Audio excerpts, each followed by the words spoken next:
मेरा हो मन स्वदेशी, मेरा हो तन स्वदेशी, मर जाऊं तो भी मेरा होवे कफन स्वदेशी।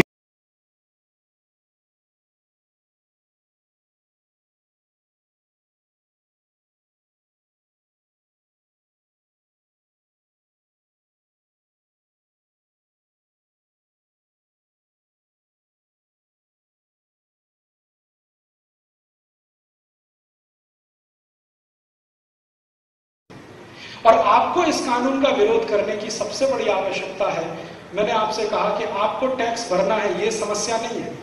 समस्या दूसरी है, आपकी ग्रॉस इनकम और नेट इनकम दोनों टैक्सेबल हो गई है और सरकार की नजर में है। माने अब थोड़ा पैसा भी आप बचा नहीं पाएंगे, माने धर्म के काम में अब आपका पैसा कम से कम जाएगा। और धर्म के काम में पैसा कम जाएगा तो मंदिर और मंदिरों से जुड़ी हुई संस्थाएं ये सब सूख जाएंगी, और ये संस्थाएं सूखेंगी तो सच में सबसे बड़ा आघात धर्म पर ही होगा। चाणक्य ने, महाराज जी, एक बहुत सुंदर वाक्य कहा है, धर्मस्य मूलम अर्थम, अर्थस्य मूलम कामम। धर्म के मूल में अर्थ है। अगर अर्थव्यवस्था ठीक नहीं है तो धर्म पालन नहीं होता। भूखे लोग मंदिर नहीं बनाते और भूखे लोग भजन भी नहीं करते। पेट भरा हुआ होना चाहिए, समृद्धि होनी चाहिए, तब मंदिर बनते हैं, तब मठ बनते हैं, संस्थाएं बनती हैं, धार्मिक काम होते हैं। तो अर्थ जितना मजबूत होगा धर्म उतना फैलेगा, अर्थ जितना कमजोर होगा धर्म उतना कमजोर होगा। भारत जब जब आर्थिक रूप से मजबूत था तो भारत की धर्म ध्वजा पूरी दुनिया में फैलती थी। भारत सोने की चिड़िया जब था तो भारत का धर्म दुनिया के 50 देशों में गया। बौद्ध धर्म गया, जैन धर्म गया, सनातन धर्म गया। और जब भारत आर्थिक रूप से कमजोर होने लगा तो भारत का धर्म भारत में सिमट गया और विदेशी धर्म भारत में घुस गया। ये इस्लाम भारत में आया वही समय जब भारत आर्थिक रूप से कमजोर हुआ। ईसाइयत उस समय आई भारत में जब भारत और ज्यादा कमजोर हुआ। आपका धर्म तो सिमट गया, विदेशी धर्म आप पर हावी हो गया और धीरे धीरे धीरे धीरे हावी होता चला जा रहा है। और वो जो हावी होता चला जा रहा है अब आगे और हावी होने वाला है। एक स्लाइड में आपको और दिखाता हूं। मैं जो आपसे कहा ना international organisations are VAT free, वो प्रोविजन में आपको दिखाना चाहता हूं। ये नेक्स्ट एग्जेम्पशन, एग्जेम्पशन में क्या है? शुरू में तो दिया है sale by a unit in SEZ, special economic zone. सरकार ने हर राज्य में कुछ स्पेशल इकोनॉमिक जोन बनाए। अगर उसमें आपकी यूनिट है और वो कुछ भी बिक्री करती है तो वो वैट फ्री। आए देखिए next last, specified diplomatic authorities and international organisation. Diplomatic authorities क्या होती हैं? पाकिस्तान का हाई कमिश्नर, अमेरिका का एम्बेसी, ये सब डिप्लोमेटिक अथॉरिटीज है। ये सभी कुछ भी करेंगे तो वैट फ्री है। वो ठीक है क्योंकि हम भी उनके देश में कुछ करें तो वैट फ्री है। लेकिन जो खतरनाक है वो ये एंड इंटरनेशनल ऑर्गेनाइजेशन, ये कोई देश में वैट फ्री नहीं है, हमारे यहाँ हो। और इंटरनेशनल ऑर्गेनाइजेशन, ये दो शब्दों को डाल देने से बहुत बड़ा काम हो गया। मैंने आपको थोड़ी देर पहले कहा कि सभी चर्च भारत में इंटरनेशनल ऑर्गेनाइजेशन है, माने चर्च की सारी एक्टिविटीज वैट फ्री होगी। वैट फ्री होगी माने चर्च के किसी भी डॉक्यूमेंट पर कोई वैट कमिश्नर कुछ नहीं कर सकेगा।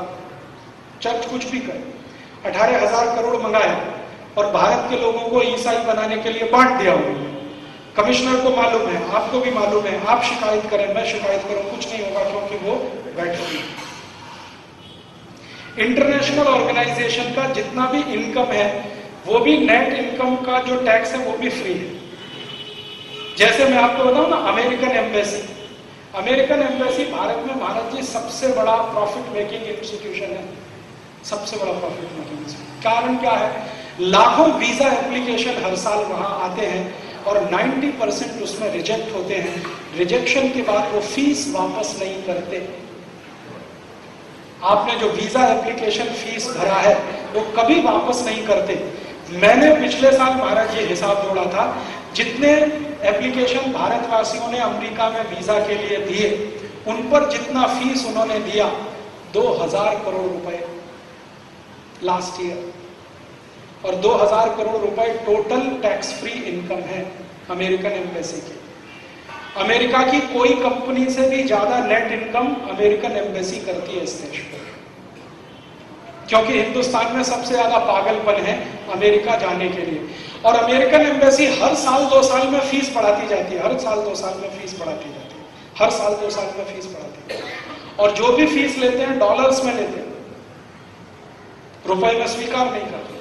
तो आपकी बेशकीमती विदेशी मुद्रा एप्लीकेशन फीस करने में ही हजारों करोड़ रुपए नाश होती है हर साल। तो वो पूरी एक्टिविटी इनकम टैक्स फ्री है। अब उसी से जुड़ी हुई कोई भी दूसरी एक्टिविटी वैट फ्री है, माने उनकी ग्रॉस इनकम भी टैक्स फ्री है, नेट इनकम भी टैक्स फ्री है। तो इसका मतलब क्या है, उनकी सारी इनकम टैक्स फ्री है, तो वो अपनी इनकम ज्यादा से ज्यादा बढ़ाएं और ज्यादा से ज्यादा उस इनकम का भारत देश में धर्मांतरण में इस्तेमाल करें, मतांतरण में इस्तेमाल करें। आप कुछ नहीं कर सकते उनका, वो करेंगे और आप हाथ पे हाथ धर के बैठते रहेंगे। ये सबसे खतरनाक पॉइंट है इस बैठ का। और आप जानते हैं अभी थोड़े दिन से हमारे देश में एक बहुत बड़ा अभियान चल रहा है, शंकराचार्य के मठ पर सरकार कब्जा करने जा रही है। कानकोटी कांचीपुरम शंकराचार्य जी के मठ पर सरकार कब्जा करने की पूरी तैयारी कर चुकी है और उसके लिए उनके खिलाफ चार्जेस लगाए गए हैं। 2000 पेज की चार्जशीट फाइल की गई है। मैं शंकराचार्य जी के मठ में पिछले 6 साल से जाता हूं और उनकी सभी गतिविधियों में बहुत नजदीक से शामिल हूं।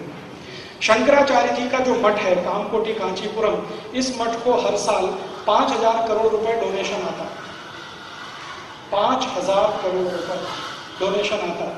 शंकराचार्य जी को एक बार मैंने पूछा ये डोनेशन का मैक्सिमम इस्तेमाल कहाँ होता है, तो उन्होंने कहा सबसे ज्यादा मैं इसका पैसे का खर्चा करता हूं उन गांव में जहां पर गरीब हिंदू ईसाई बन गए। तो वो क्या कर रहे हैं, शंकराचार्य जी दक्षिण भारत के गांव में जो ईसाई बने हुए हिंदू हैं उनको वापस हिंदू बना रहे हैं, उसमें उनका सारा पैसा खर्च होता है। 5000 करोड़ हर साल वो खर्च करते हैं। मैंने एक दिन कहा शंकराचार्य जी को ये तो बहुत बड़ी रकम है जो आप खर्च कर रहे हैं। तो शंकराचार्य जी ने कहा तुमको मालूम है ईसाई बनाने के लिए 18,000 करोड़ खर्च हो रहा है, मैं तो उसका 1/3 भी नहीं कर रहा। तो वो करते क्या है, गरीब आदिवासी विद्यार्थियों के लिए निःशुल्क स्कूल चलाते हैं और उन स्कूलों में भर्ती होने पर फिर हिंदू बनाते हैं। उनके लिए स्कूल के सब खर्चे करते हैं, किताब, कॉपी, पेंसिल, खाना पीना, कपड़े सब देते हैं। फीस भी वही भरते हैं। रहने का हॉस्टल का खर्चा भी शंकराचार्य जी का मठ करता है। और ऐसे 170 से ज्यादा स्कूल उनके चलते हैं तमिलनाडु, केरल, कर्नाटक, आंध्र में, और धीरे धीरे बढ़ा रहे हैं। इसके बाद हॉस्पिटल चलते हैं। उन हॉस्पिटल में निःशुल्क चिकित्सा की जाती है ऐसे लोगों की जो गरीब हिंदू थे, आदिवासी हो गए हैं, वापस हिंदू बनने को तैयार है, उनकी वो निःशुल्क चिकित्सा कराते हैं। इस सब में खर्चा होता है। सरकार चाहती है वो सब बंद हो, क्योंकि जो क्रिश्चियन इंस्टीट्यूशंस हैं उनको ये बर्दाश्त नहीं, क्योंकि शंकराचार्य उनके सामने खड़े, अब आर पार की लड़ाई हो गई है। तो क्रिश्चियन इंस्टीट्यूशन का असर जैसे ही बढ़ा, मैंने सोनिया गांधी जिस दिन इस देश की सुपर प्राइम मिनिस्टर बनी उसी दिन से ये षड्यंत्र शुरू हुआ। इसके लिए तरह तरह से कोशिशें चल रही हैं। एक तो सीधे उनके ऊपर चार्ज लगाओ, उनको जेल में डालो, चार्ज प्रूफ नहीं हुआ फिर भी जेल में डालो, और जिनके ऊपर चार्ज प्रूफ हो गए हैं उनको कैबिनेट मिनिस्टर बना के बिठा लो। शिबू सोरेन 78 मर्डर किए हैं शिबू सोरेन, जिंदा जला दिया। 78 मुसलमानों को शिबू सोरेन ने जिंदा जला दिया झारखंड में। सबूत है, अपराध सिद्ध हुआ है, चार्ज प्रूफ हुए हैं, लेकिन आज तक वो छूटा हुआ है क्योंकि सरकार में मंत्री बन के बैठे। और अगर सरकार उसको अरेस्ट करे तो केंद्र की सरकार गिरे, तो शिबू सोरेन को मंत्री बनाओ, उसको सुरक्षा दो, और शंकराचार्य जिनका अपराध अभी सिद्ध नहीं हुआ उनको जेल में भेजो और पूरे देश में बदनामी कराओ। टीवी चैनलों को पैसा दे दे के खबर छपवाओ, और टीवी चैनल जो अमेरिका से संचालित हैं जैसे स्टार न्यूज, पूरी तरह से अमेरिकन टीवी चैनल, 3 महीने उसने शंकराचार्य के खिलाफ विश्व वमन किया, सत्य उसके विपरीत है। शंकराचार्य के ऊपर एक भी आरोप सिद्ध नहीं होगा जब सुप्रीम कोर्ट में मामला जाएगा। सुप्रीम कोर्ट ने भी ऑर्डर दिया है कि तमिलनाडु में कोई निष्पक्ष न्याय नहीं मिलेगा, इसलिए सारे मामले कर्नाटक में ट्रांसफर किए जाएं। उसी दिन जयललिता परेशान हो गई, क्योंकि उसे मालूम है दूसरी किसी अदालत में सिद्ध नहीं होगा। एक दिन सुप्रीम कोर्ट में शंकराचार्य जी का बेल एप्लीकेशन गया, उसी दिन स्वीकार हो गया, और हाई कोर्ट ने बेल एप्लीकेशन स्वीकार नहीं किया, क्योंकि हाई कोर्ट जयललिता के कंट्रोल में है। जयललिता सोनिया गांधी के कंट्रोल में है, सोनिया गांधी चर्च के कंट्रोल में है। और आप याद रखिए इस बात को, कभी भूलिए मत, अभी थोड़े दिन पहले पोप मर गया, पोप जॉन पॉल। हमारे देश में 3 दिन का राष्ट्रीय अवकाश हो गया। पोप मर गया, ठीक है, मर गया तो क्या करें उसका, हमसे क्या लेना देना उसका। वेटिकन सिटी 3 दिन का करे या 30 दिन का, हमें उससे क्या लेना देना। अमेरिका करे, यूरोप करे, क्या। हिंदुस्तान में 3 दिन का राष्ट्रीय अवकाश, पोप मर गया, जैसे हमारा कोई बहुत बड़ा धर्मगुरु मर गया। सुनील दत्त मरा तो 1 दिन का राष्ट्रीय अवकाश, पोप मर गया तो 3 दिन का राष्ट्रीय। और भारत का कोई भी बड़ा धर्मगुरु मरे तो किसी भी दिन का अवकाश नहीं। और उससे भी ज्यादा खराब बात है, पोप जो मर गया ना, हमारे देश में देखिए क्रिश्चियन इंस्टीट्यूशंस कैसे काम करते हैं। पोप ने मदर टेरेसा को संत की उपाधि दिया। आपको मालूम आधार क्या है?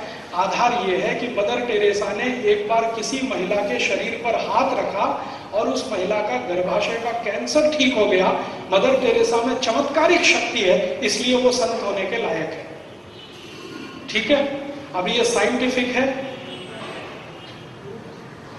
ये साइंटिफिक है कि उन्होंने किसी के कंधे पे हाथ रखा और उसका गर्भाशय का कैंसर ठीक हो गया, इसलिए मदर टेरेसा संत होने के लायक है। ये 100% सुपरस्टिशन है, अंधविश्वास है, लेकिन भारत सरकार ने इसके खिलाफ कुछ नहीं किया। ठीक है, अब भारत के कोई साधु संत अगर इस तरह का काम करें तो वो जेल के अंदर, क्योंकि वो अंधविश्वास फैला रहे हैं।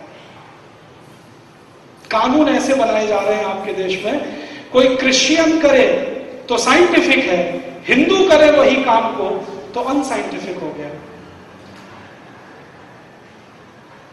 और महाराष्ट्र में एक संस्था बनाई गई है, अंधश्रद्धा निर्मूलन समिति, वो यही धंधे में लगी रहती है। क्रिश्चियन लोग कुछ भी करें उसको दिखाई नहीं देता, मुसलमान कुछ भी करे दिखाई नहीं देता, हिंदू कुछ भी करे उसके पीछे हाथ धो के पड़े रहते हैं। अंधश्रद्धा निर्मूलन समिति बने। मेरे बहुत सारे दोस्त हैं जो उसमें काम करते हैं, मेरा उनका यही झगड़ा रहता है कि तुमको अंधश्रद्धा हिंदुओं में दिखाई देती है, ईसाइयों में नहीं दिखाई देती। मदर टेरेसा से ज्यादा अंधविश्वासी कौन होगा जो किसी के हाथ रख दे कंधे पर और कैंसर ठीक कर दे? अगर ऐसा होने लगे तो मदर टेरेसा ने पोप जॉन पॉल पे हाथ क्यों नहीं रखा? उनको तो पार्किंसन डिसीज था 20 साल से।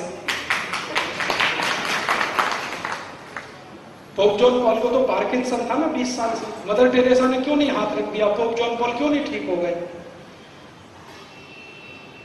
अभी थोड़े दिन पहले एक बेनी हिन नाम का हिंदुस्तान में ईसाई पादरी आया, बेनी हिन। उसका बेंगलोर में बहुत बड़ा फंक्शन हुआ। तो उस फंक्शन में वो तमाशा क्या करता, आपको ईसाई बनने का है, वो संत परिवार उसमें जाइए, सभा में जाइए, वो भाषण करेगा, 10 लोग खड़े हो जाएंगे, वो बोलेंगे इसका भाषण सुन के मेरा कान ठीक हो गया, इसका भाषण सुन के मेरी आंखों की रोशनी ठीक हो गई, इसने भाषण किया तो मेरे शरीर के सारे खून में कोलेस्ट्रॉल कंटेंट खत्म हो गया, इसका भाषण सुन के तो मुझे हार्ट अटैक आना बंद हो गया। ये बेनी हिन तमाशा करता है। फिर 20 लोग ये सुना देते हैं, सब लोग कहते हैं हाँ हाँ बहुत अच्छा है, तो आप भी ऐसा करो तो आप सब ईसाई हो जाओ। हाँ हाँ हम हो जाएंगे, गले में चर्च डाल देते हैं, क्रॉस, ऐसे ये सब तमाशा होता है। बेंगलोर में उसका कार्यक्रम हुआ। ठीक है, हमारे भारत के बहुत सारे संगठनों ने सरकार को पूछा कि ये अगर बेनी हिन कर रहा है तो ये सांप्रदायिकता नहीं है, ये धर्मनिरपेक्षता है क्या? अगर कोई ईसाई ये सब करता है तो धर्मनिरपेक्ष है, कोई हिंदू संगठन करे तो सांप्रदायिक है, ये तुम्हारी डेफिनेशन क्या है? तो कहा गया कि बेनी हिन भारत का मेहमान है। तो हमने कहा कि देखो बेनी हिन ने ये सब तमाशा किया, उसमें पैसे इकट्ठे किए उसने, किसी ने 50 दिए, किसी ने 100। मैंने कहा इनकम टैक्स वालों को कहो कि ये सभी इनकम पे टैक्स लगे। उन्होंने कहा ये तो टैक्स फ्री इनकम है, क्योंकि चर्च की सारी इनकम टैक्स फ्री, चर्च के नाम पे कलेक्शन किया। अभी अगले साल फिर बेनिहिन आएगा, कुछ भी करेगा, अपने नाम से हिंदुस्तान में कोई धंधा भी करेगा तो वैट नहीं देना है और इनकम टैक्स भी नहीं देना है, क्योंकि वो इंटरनेशनल ऑर्गेनाइजेशन।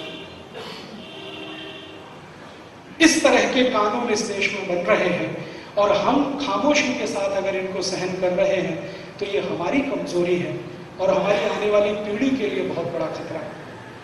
आज अगर हम खड़े होकर इसका विरोध नहीं करेंगे तो कल कुछ बचेगा नहीं इस देश में जिसको आप बचाना चाहें। अगर धर्म गया, संस्कृति जाएगी, सभ्यता जाएगी। और ये वैल्यू एडेड टैक्स का आक्रमण धर्म के ऊपर है, अर्थ के ऊपर नहीं है। मैं आपसे बार बार कह रहा हूं, क्योंकि अर्थ में क्या होगा, व्यापारी को टैक्स है ना, वो ग्राहक से लेके सरकार को दे देगा, उसमें प्रॉब्लम क्या है? थोड़ा बहुत रिश्वत ज्यादा देनी पड़ेगी, वो भी करेगा। हैरान परेशान तो वो रोज होता है, थोड़ा और ज्यादा हो जाएगा।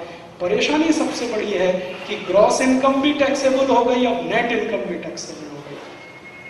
सबसे बड़ा खतरनाक बिंदु ये है इसका माने टोटल इनकम सरकार की नजर में है। अब आप कुछ छोड़ नहीं सकते, छुपा नहीं सकते, बचा नहीं सकते। माने डोनेशन के लिए अब आपके पास पैसे नहीं बचेंगे, माने डोनेशन अब लगातार कम होंगे, तो धर्म का काम कम होता जाएगा, मंदिर बनने कम होंगे, मठ बनने कम होंगे, धार्मिक गतिविधि कम हो जाएगी।